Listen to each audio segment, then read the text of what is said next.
Hola, bienvenidos a un capítulo más de Emociones y Valores. Mi nombre es Guiomar Encinas y el día de hoy vamos a hablar sobre los hábitos. Habíamos dicho que los hábitos eran lo que el 95% de nuestras acciones están dadas por nuestros hábitos y que en realidad el verdadero problema era cuando estos hábitos eran hábitos negativos. Recordemos que los hábitos son creencias más comportamientos adquiridos. Y que el problema también se encuentra no cuando estos comportamientos adquiridos son positivos, sino cuando estas creencias son autolimitantes.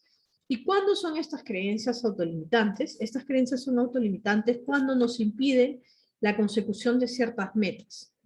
Creo que habíamos dado algunos ejemplos, incluso habíamos dicho que estas creencias autolimitantes se consideran como suposiciones automáticas con el tiempo. Uno de los ejemplos que habíamos puesto era cuando nosotros decimos, no me creo creativa, no me creo disciplinada, no me creo autodisciplinada, no me considero organizado, o a veces hay personas que dicen, yo no soy capaz de hacer nuevas cosas, o hay gente que dice, bueno, yo soy así. El tema es que yo soy así y punto. Entonces, existe una relación directa entre la autodisciplina o la disciplina y la autoestima. Cuando una persona tiene más disciplina, tiene más autoestima como consecuencia de esa disciplina. ¿Por qué? Porque comienza a progresar conquistando nuevas metas. Cuando una persona tiene menos disciplina, también va en función a su digamos, a su autoestima personal. Otra cosa que quería comentar con ustedes el día de hoy, porque me han llegado algunas preguntas, era cómo puedo hacer yo para cambiar ciertos hábitos, pero sobre todo para que se vean esos cambios a través de la acción inmediata, porque muchas veces los cambios se hacen o a través de un psicólogo, o a través de un coach, o a través de un curso, pero de ahí a pasar a la acción hay como que mucho espacio entre la fecha en que yo recepciono la información y la acción, y muchas veces ese espacio nunca llega. Entonces, una de las cosas que yo les digo, que funciona plenamente al momento de realizar cambios importantes, es la responsabilidad. Es aceptar que somos 100% responsables de lo que hacemos, pero también somos 100% responsables de lo que no hemos podido hacer o de lo que no hemos llegado a hacer. Muchas veces cuando tenemos que hablar de responsabilidad, solemos responsabilizar a otros. Responsabilizamos al clima, a la falta económica, al estrato social, a los padres, a los hermanos, etcétera. Podemos responsabilizar a medio mundo de lo que no podemos hacer. Pero un secreto importante para pasar al cambio y hacer que este espacio, esta brecha se achique más entre lo que yo decido hacer y pasar a la acción, es responsabilizarme 100% de las cosas que yo decido y de las cosas que yo hago y de mis hábitos de comportamiento.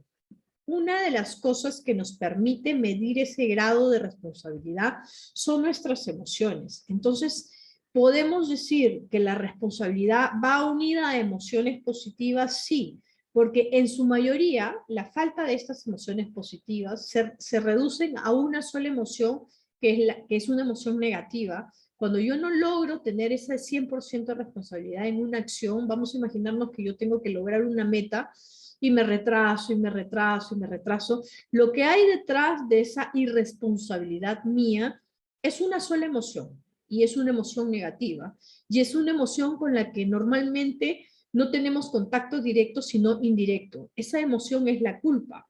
Muchas veces la culpa es el origen de todos nuestros retrasos.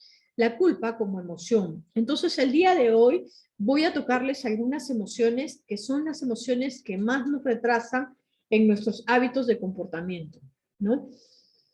Acuérdense que la acción es el comportamiento. Yo les he traído una guía emocional hoy.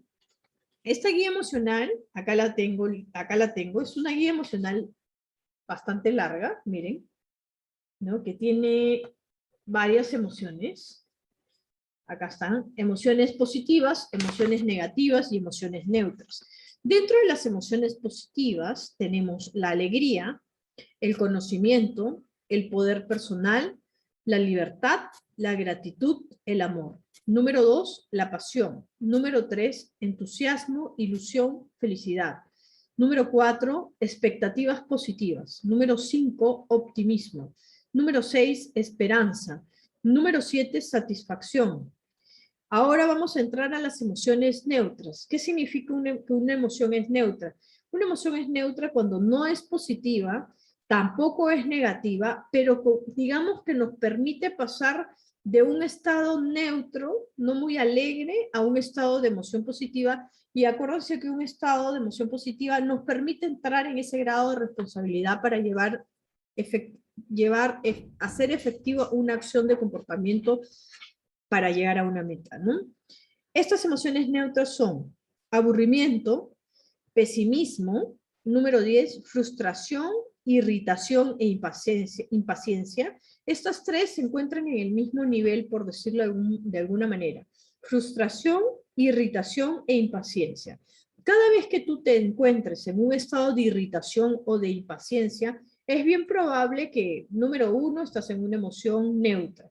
Número 2, esta emoción neutra de la irritación tiene una consecuencia por alguna creencia autolimitante que no te está permitiendo llegar a una meta, y esta irritación se va forjando y se va haciendo un hábito.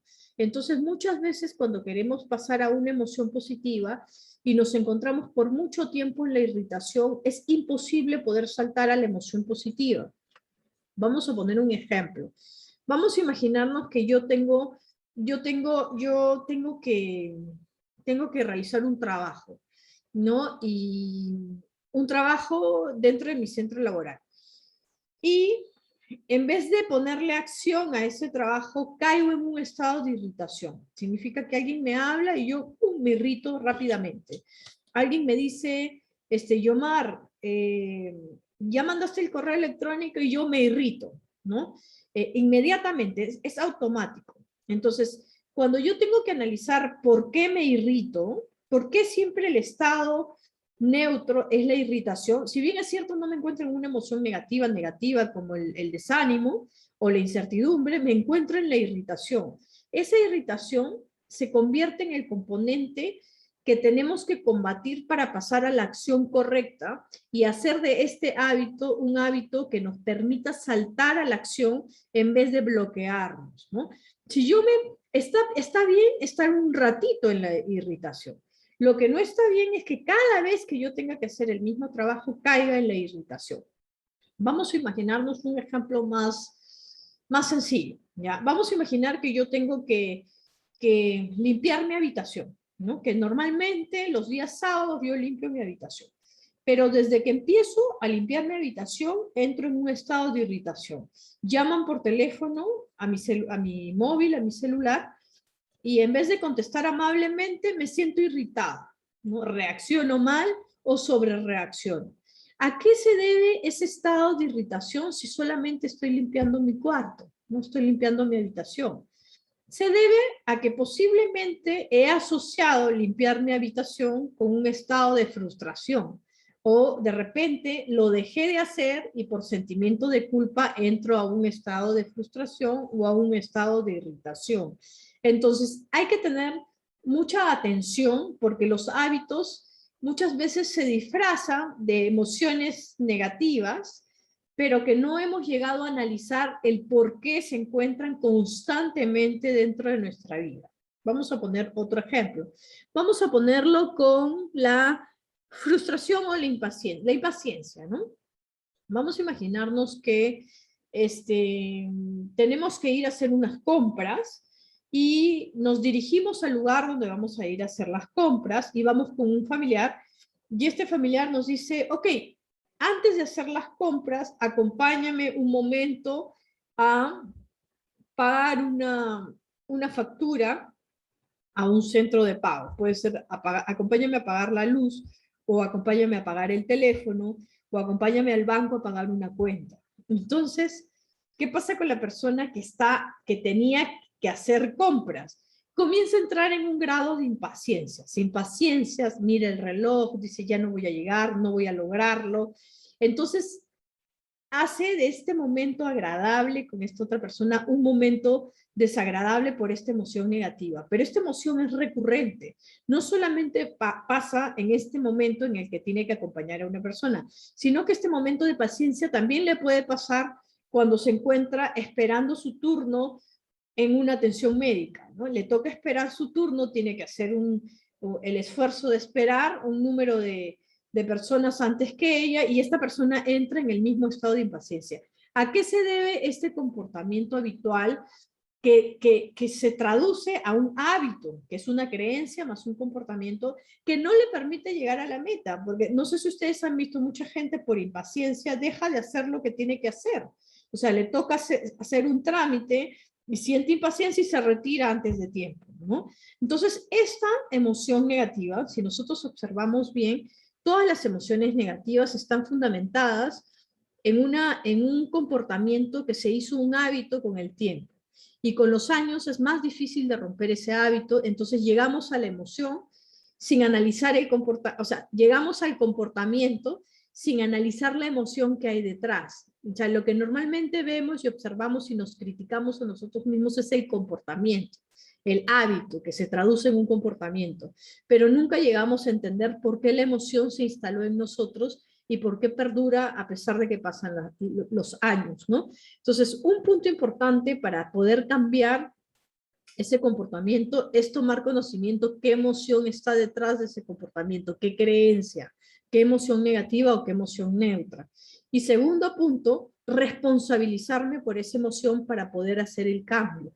Si yo no me responsabilizo y responsabilizo, vamos a imaginar que estoy en ese estado de impaciencia, en esa emoción neutra, la impaciencia, esperando mi turno en un lugar público, y yo responsabilizo de todas mis emociones al administrador del banco, o administro, o responsabilizo a mi mamá que no me dejó salir a tiempo, o responsabilizo de esto a la cuenta que no pagué, responsabilizo a los intereses que cobra el banco, pero responsabilizo a terceros y no me responsabilizo a mí mismo por mi comportamiento. Entonces, primer punto, me responsabilizo por el comportamiento 100%, porque nosotros somos 95% nuestros hábitos de comportamiento. Imagínense, o sea, cuando algo está fallando, tenemos que analizar cuál es el hábito de comportamiento que está detrás, y para saber eso tenemos que saber cuál es la emoción que está detrás. Entonces, seguimos. Entonces, tenemos otras emociones más, yo les voy a leer acá, que también están relacionadas con este tema, ¿no? Seguimos en las emociones neutras. Nos habíamos quedado en la 10. Frustración, irritación, impaciencia. 11. Agobio. 12. Decepción. 13. Dudas. ¿Será o no será? ¿Lo hago o no lo hago? ¿No? 14. Inquietud. Las dudas siempre tienen un grado de incertidumbre. 15. Culpabilidad. 16. Desánimo. 17. Ira. 18. Venganza. 19. Odio o rabia. Interesante, porque el odio o rabia es una emoción negativa. A diferencia de mucha gente que piensan que el odio, la rabia, es un comportamiento que proviene de la parte genética, podemos decir nosotros que el odio o rabia es un comportamiento adquirido, ¿no? Practicado desde niño o practicado por tapar alguna otra deficiencia de comunicación. Entonces el niño aprende a comunicarse a través del odio o rabia. Entonces es importante que sepamos que todas las creencias autolimitantes, vamos a seguir viendo las emociones, es un listado muy largo, yo quiero transitar con ustedes todas las emociones, pero eso lo vamos a ver en el siguiente capítulo. Y recuerden, envíenme sus comentarios, díganme cómo les está sirviendo la guía emocional, cómo están haciendo sus pasos de cambio, si es que ya empezaron a dar pasos agigantados sobre sus metas. Luego vamos a ver en el siguiente capítulo la diferencia entre una meta y un objetivo, la diferencia entre un deseo y un sueño, la diferencia entre un deseo y un objetivo, y cómo podemos hacer para lograrlo. Entonces, no se la pierdan, entonces los espero al siguiente capítulo de Emociones y Valores. Muchas gracias.